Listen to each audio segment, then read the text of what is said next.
தேவனுடைய பிள்ளைகளை இந்த காலை பொழுதிலே இந்த வீடியோவின் வழியாக உங்களை பார்ப்பதிலே மிக்க மகிழ்ச்சி அடைகிறேன். இந்த காலை வேளையிலே கத்திருந்த நாளிலே தியானத்துக்கு நேராக நம் கவனத்தை திருப்புவோம். சங்கீதங்களின் புத்தகம் 147வது சங்கீதம், அங்கு 15வது வசனம் இவ்விதமாய் சொல்கிறது: அவர் தமது வார்த்தையை பூமியிலே அனுப்புகிறார், அவருடைய சொல் மகா தீவிரமாய் செல்கிறது. கேட்கிற அன்பான தேவ ஜனங்களே, இங்கு கர்த்தர் வார்த்தையை பூமிக்கு அனுப்புகிறார். நிச்சயத்தினம் எல்லாரும் சந்தோஷமா அந்த கிறிஸ்மஸை கொண்டாடி இருக்கிறோம். கிறிஸ்து நமக்கு கொடுக்கப்பட்டிருக்கிறார். இங்கு வசனம் சொல்லுகிறது, ஒரு வார்த்தையை நமக்கு பூமியிலே அனுப்புகிறார். அதுதான் நேற்றைய தினம்.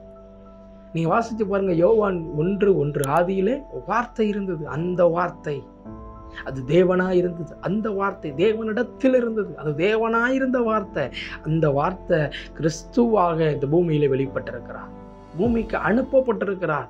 இன்னைக்கு வார்த்தை என்ன செய்யும்?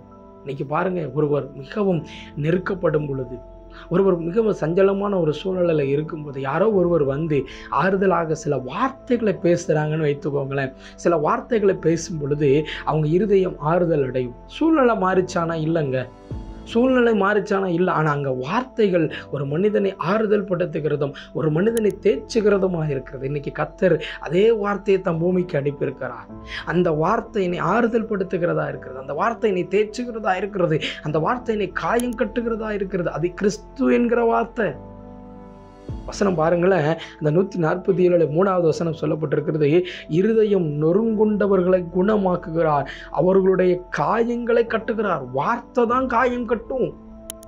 இன்னைக்கு நீங்க சஞ்சலத்தில் இருக்கும் பொழுது ஒரு சாதாரண மனிதன், உங்களை போல சஞ்சலப்படுகிற ஒரு மனிதன், அன்னைக்கு அவன் சஞ்சலம் இல்லாம உங்கள்கிட்ட வந்து பேசுற வார்த்தை உங்களை ஆறுதப்படுத்துமானால், எல்லாவற்றையும் என்னை மாற்றும்படியா எனக்காய் கொடுக்கப்பட்ட பாலகனாகிய இயேசு கிறிஸ்துவனுடைய வார்த்தை எனக்கு எவ்வளவு ஆறுதலா இருக்கும். அந்த வார்த்தையை நீங்க விசுவாசிக்கணும். அந்த தேவனுடைய வார்த்தையை நீங்கள் விசுவாசிப்பீர்கள். ஆனால் வசனம் சொல்கிறது, அவர்களை ஏற்றுக்கொள்ளுகிறவர்கள் விசுவாசம் உள்ளவர்களாய், அவர் ஏற்றுக்கொள்ளுகிறவர்கள் எத்தனை பேர்களும் அத்தனை பேர்களும் அவருடைய பிள்ளைகளாகும்படி கர்த்தர் நமக்கு அதிகாரம் தந்திருக்கிறார் அல்லவா?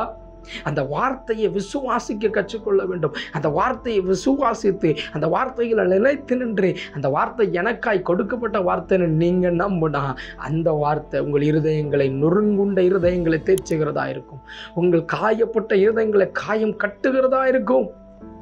அந்த வார்த்தையை தான் கர்த்தர் இன்னைக்கு சொல்றாருங்க. அந்த வார்த்தையாகிய இயேசுவை நீங்கள் விசுவாசியுங்கள். வார்த்தையாகிய இயேசுவின் வேத வசனங்களை நீங்கள் விசுவாசியுங்கள். அந்த வார்த்தை உங்களை தேய்ச்சுங்க. ஒரு சாதாரண மனிதனுடைய வார்த்தை என்னை தேய்ச்சுமானால், பரம தகப்பனுடைய வார்த்தையும் என்னை தேய்ச்சும். கண்களை மூடலாமா? பரிசுத்தம் நிறைந்த நல்ல ஆண்டவரே, நீர் வார்த்தையை பூமியில் அனுப்பி இருக்கிறீர் ஆண்டவரே. அந்த வார்த்தையினால் என்னை தேய்ச்சுகிறதற்காய், அந்த வார்த்தையினால் எங்கள் காயங்களை கட்டுகிறதற்காய், அந்த வார்த்தையினால் எங்களை ஆசீர்வதிக்கிறதற்காய் நடி செலுத்துகிறேன்.